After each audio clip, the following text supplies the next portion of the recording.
Welcome to session 1 of our webinar series. In this session, we're going to talk to you about the history of Room to Heal and give you some information about our program.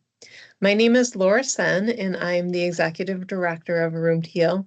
I started volunteering with the organization back in 2006, and I was on the board from 2012 through 2023 when I was hired to be the first executive director.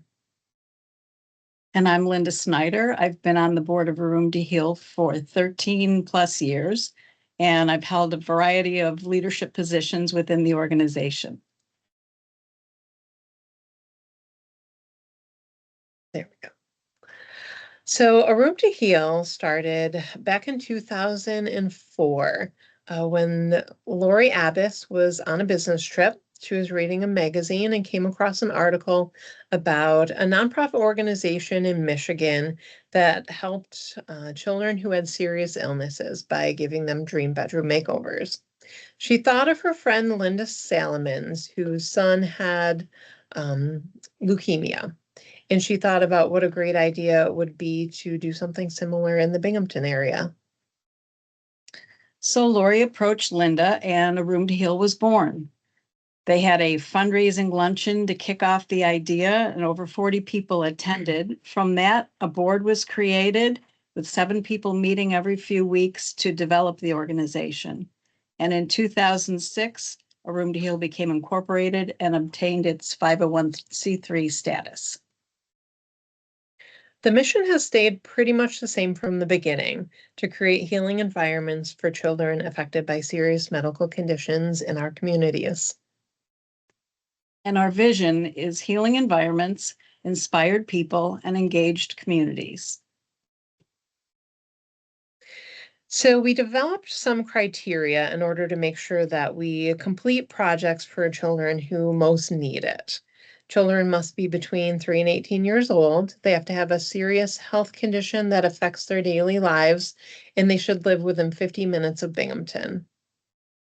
We also provide 1 or 2 rooms a year for community organizations to increase our impact. These organizations are some that have similar missions to ours, and they can affect more children in our community. We get funding primarily from individual donations. We also get some small grants, some corporate sponsorships for room projects, and we also complete quite a few fundraisers each year. This is Kylie. She's one of our 2024 room kids. She has Titan syndrome, which affects the muscles in her legs and her body.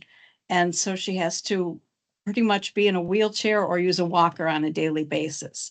She's been sleeping with her parents because she's nervous to be alone. The goal of Kylie's project was to create a room that functioned better for her medical needs and also really let her personality shine through. The the project team came up with some great ideas for her. One of the ideas that really helped was adding an Alexa system to her room. They put it's like a doorbell that sits next to her bed on her end table. And whenever she gets nervous, she can push that button and call her parents to come right in. The team also thought about small details that can make a big difference. Things like lowering the closet rod in her closet so she can access things better, and finding a dresser that has pulls that are easier to use than the knobs. She also got from some seating for her friends who come to visit.